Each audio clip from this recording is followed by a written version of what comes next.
Hey, I'm Trudeaux, an upcycler, and when Simplicity had a sale last week, I knew I had to have this one for the summertime. I'm American, so when I think of a jumper, I think of this, or this, or this. Wish you would step back from that ledge, my friend. I've never used a vintage pattern before, and first off, I don't really understand what this garment is exactly, and if my behind is going to be exposed or not. And that got me to thinking, what is a jumper exactly? And why do British people call what we call a sweater a jumper? And who is this Butterick gentleman? Why is the sizing so different? So I'm going to explore all that while I turn this dress into this jumper. And I'll bring y'all along for the ride. So let's go. These are my measurements, so I'm going to go with a size 16. Wait a second, this is way different than my current size. Future self, why is that? Oh, I think she's talking to me. Well, what we're seeing here is called size inflation, or vanity sizing, which means that as standard clothing size numbers have decreased, the actual physical sizes of the garments have either stayed the same or increased. In the 40s and 50s, clothing sizes were based on measurement charts that conformed to an idealized hourglass body type. In 1958, it was proposed by the US government to create a standard for clothing sizes. But that was optional, and by 1983, that idea was completely abandoned. Here's an example of three very similar McCall shirt dress patterns and their sizing for a size 32 bust throughout the years. And that change in sizes is due to a couple things. One, the average American height and weight increased throughout the years. And two, fashion brands strategically lowered the numbers on sizing charts in order to get people to buy more clothes. Thanks a lot, older me.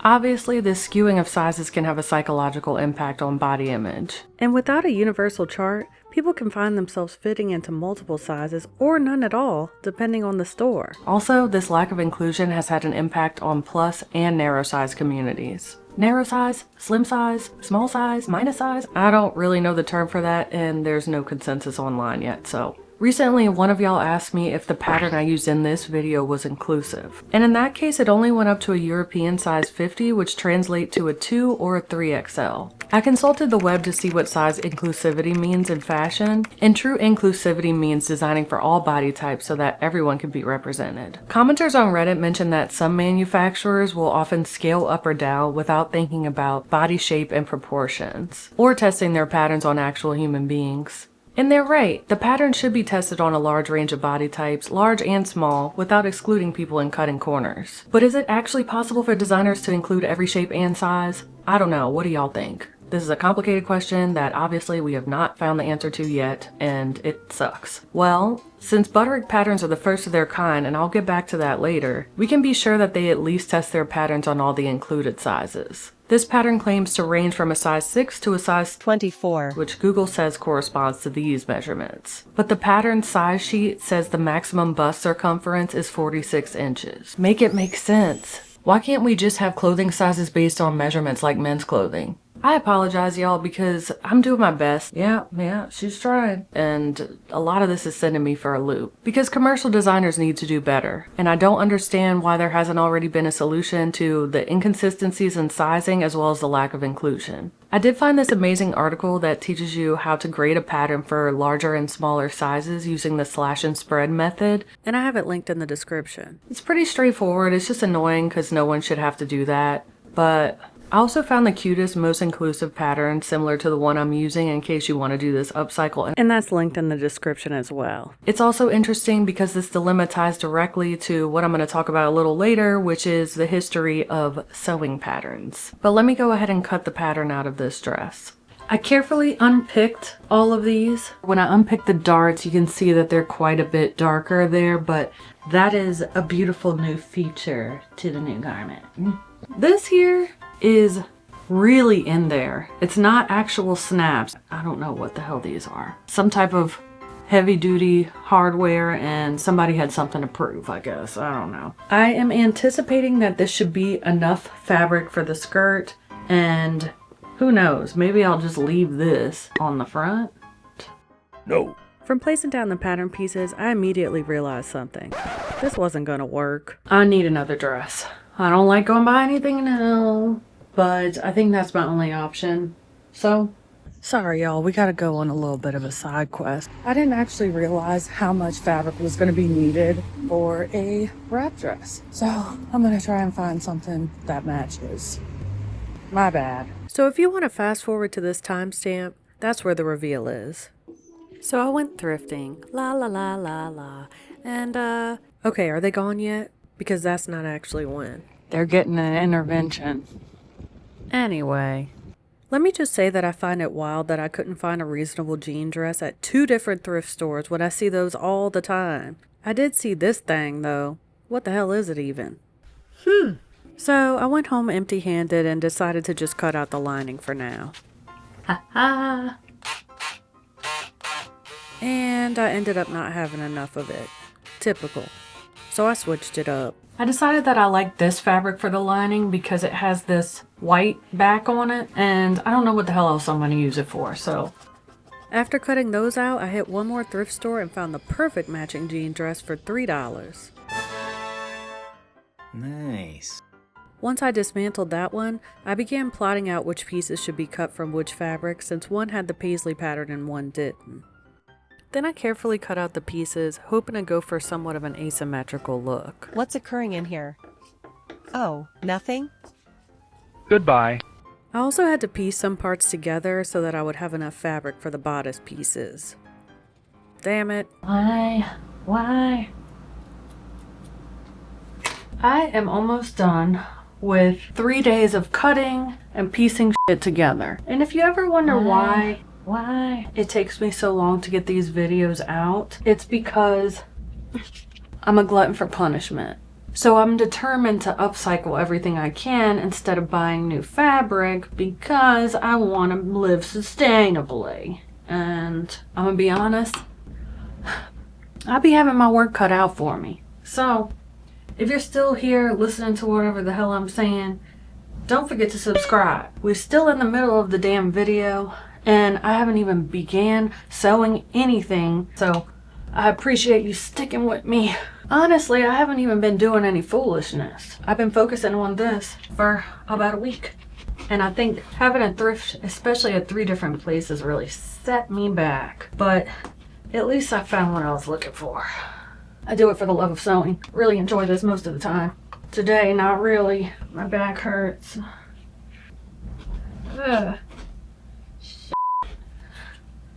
Oh, I'm done. I can't with this circle cutter. I can't. And that's it. And with this waistband, I'm finally finished cutting everything out.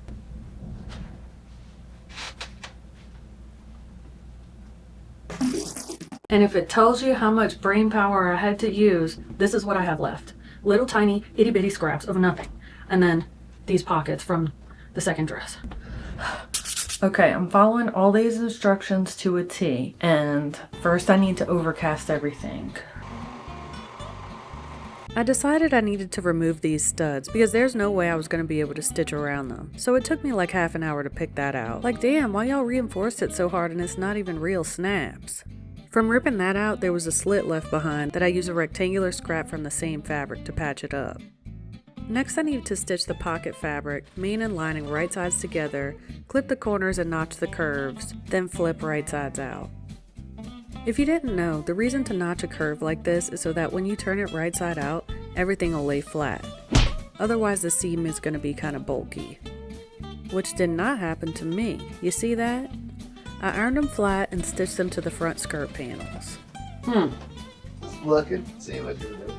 I'm having fun. You're having fun. Yeah. I expected nothing less. Yes. After stitching the front skirt panels together, this is what I was working with. See the asymmetry?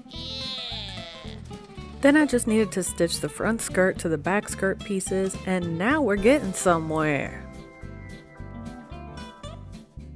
Now for the ties. I ironed those lengthwise right sides together, stitched them, leaving one end open. Are you still watching? Okay, just checking in because I know some of these steps can drag on, but I got more fashion history in here for you, so stay tuned. Anyway, I flipped them right side out with a safety pin, ironed them flat, and attached them to the pointy end of the back bodices. Then the Buttericks wanted me to stay stitch the necklines of the bodice. What is a stay stitch for? I looked it up and learned that it's to make sure the fabric doesn't warp when dealing with a curved raw edge. Okay. Well, I guess you really do learn something new every day. Okay. Then it was time for the bust darts. I'm gonna press these first. If you don't know, when you're sewing darts, you'll want to sort of gradually ease the needle off the edge of the fabric and skip back stitching at the apex of the dart. Instead of back stitching, you should make a couple knots at the apex and press. That makes a super crisp dart instead of what I've done in the past, which makes the knits look absolutely crazy. Now I needed to sew the front and back bodices together, leaving a hole for the tie to go through.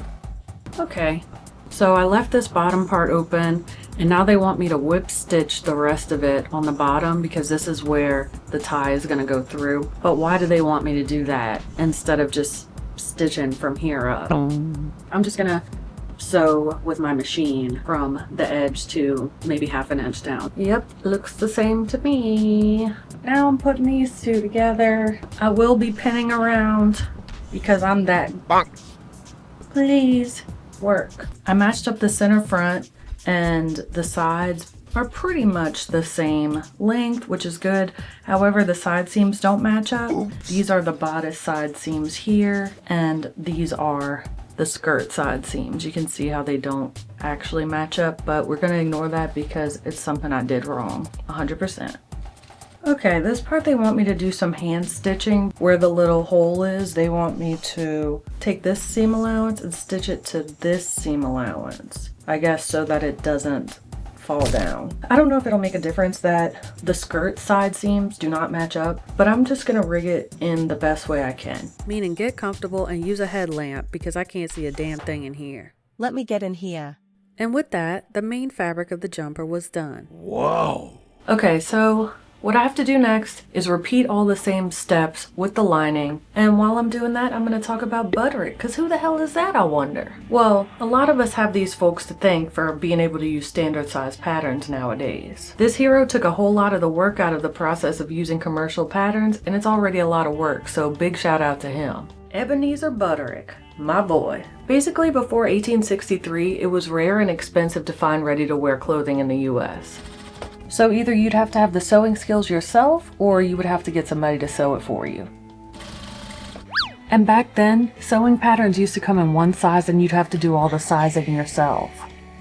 So at the time, these patterns were almost exclusively used by tailors. This really got on Ebenezer's wife's nerves. His wife? What was her name? Ellen Augusta Pollard Butterick, who while sewing clothes for her son started to get frustrated because she was having to make calculations to make an adult pattern size fit a baby. So she was aggravated, and rightfully so. Anyone else ever have to deal with manually changing a pattern to fit you correctly? Because we were just talking about this, I know you didn't forget. So back then, unless that one size matched your exact proportions, you would have to do a whole bunch of extra labor to make sure the pattern fit. Well, Mr. Butterick was a tailor. Okay, go ahead, Mr. Butterick. So he already knew how to create patterns from scratch as well as grade patterns for a custom fit. So he started making templates using the same thin tissue paper that we see in patterns today that had been used for some decades before. The plus size of using that thin tissue paper was that a lot of it could be cut out at the same time, folded thinly, and then manufactured and sent across the US. This made modern styles more accessible to many more people, although they could be kind of pricey for those in the lower middle class and the truly poor. The pattern started with men's clothing, and after a few years they expanded to women's, offering multiple sizes for dresses, coats, blouses, and skirts. So, in effect, one woman's labor and frustrations was the catalyst to one of the biggest industrial innovations that made commercial fashion what it is today. So thank you to both Buttericks on that one. So I finished the lining, but why this piece extends so far beyond the skirt, I don't know, and that sounds like a later problem. And the last thing they said to do was to fold over the shoulder seams, the amount of the seam allowance, and I don't really know what they're going with that, but now I get to put the lining and the main fabric together. So I have to stitch the neck, the back opening, and the lower edges, including the hem. So what was she saying, that she was purposefully nasty to you? So I put on my stories and did just that. Alright, I was convinced I would be done tonight, but I'm not 100% about the length, and I'll show you kind of what it's looking like right now. It looks like I'm on my dress, and that's not really what I wanted. I don't know what I expected from a 1960s pattern, I guess, because I do look like Betty Homemaker.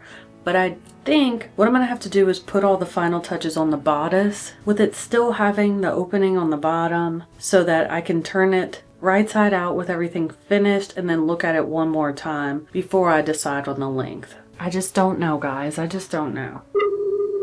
Yeah, is this cute or not? Somebody tell me. So I stitched the main and lining fabrics together everywhere I needed to, except I left the opening to turn it right side out at the hem instead of the back. This wasn't ideal, and I don't know who the hell told me to serge all this, but I did.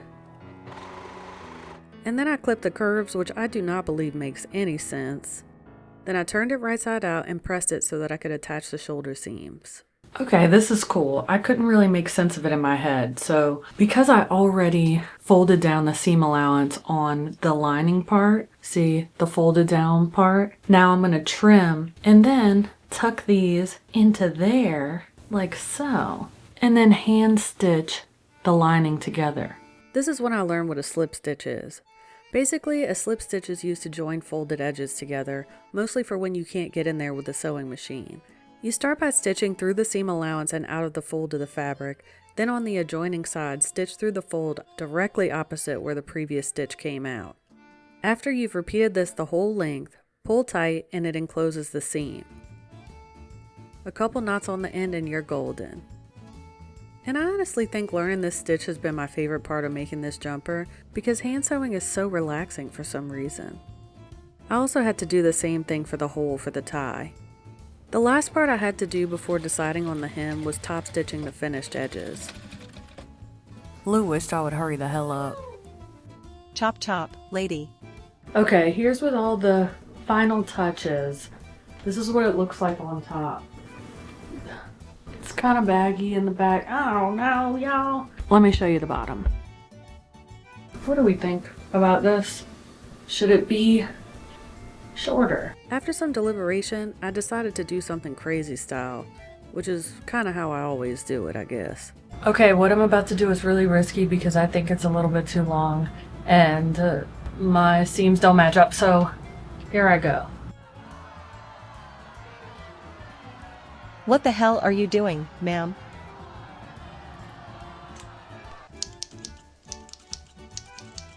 And was I confident in what I had just done? No. But it was too late, so I finished the bottom edge, just like that. It's looking better on Esmeralda than me, but if you can see here, when I shortened the skirt, I didn't do a good job because in some parts, the lining and main fabric match up perfect, like maybe actually don't anywhere, but look right here. See, the main fabric is a little bit bunched up towards the bottom, so the hem sits all funny. I didn't follow instructions when they said to leave the opening in the back center, like about right here, and I think that's why they said to do that. So I'm gonna rip out the bottom and then leave an opening here. I'm gonna have to pin the entire thing to make sure that the lining and the main fabric match up, and then I'll do that hem.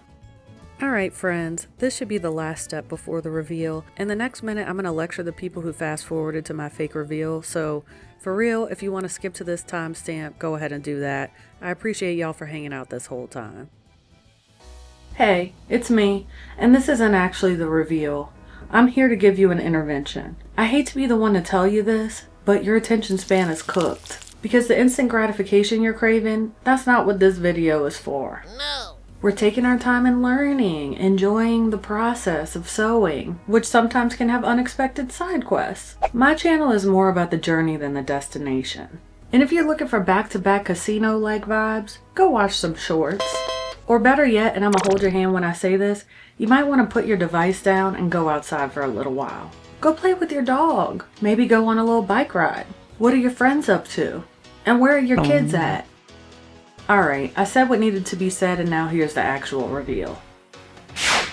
Now you may notice that I have my bra stuffed quite a bit. I'll show you what it does if I don't have these in. Here's the front.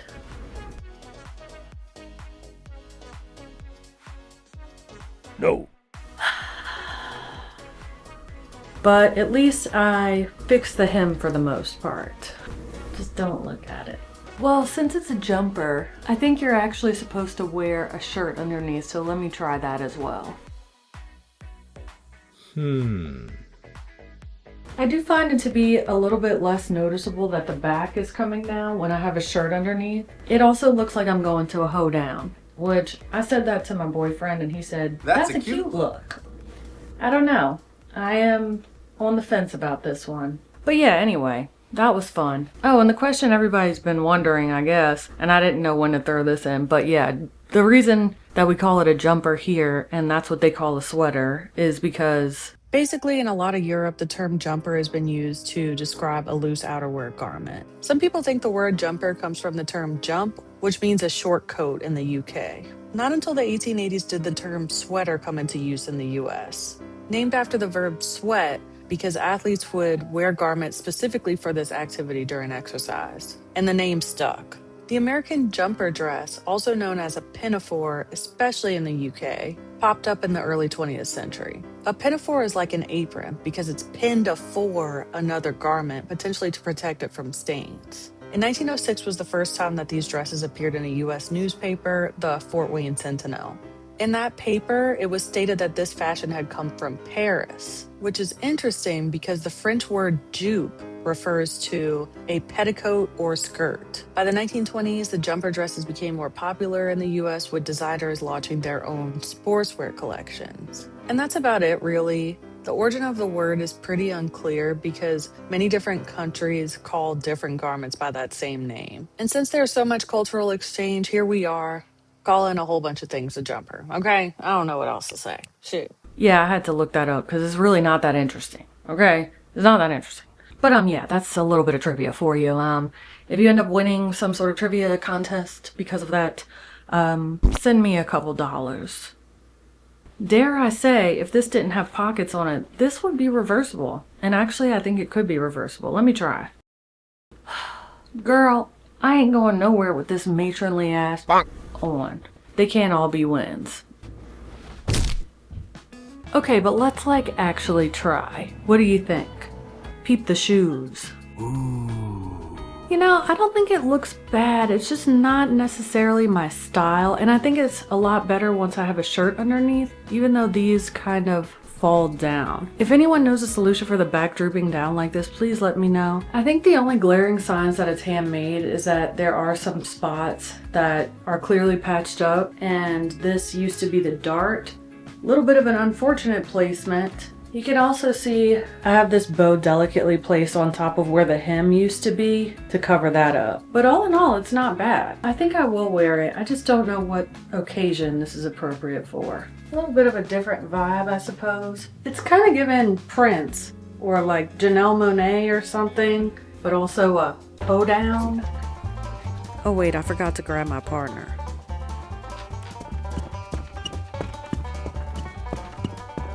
But at least it has pockets. And big ones at that. Oh, hell yeah. What else can I fit in there? Bro. Not bad.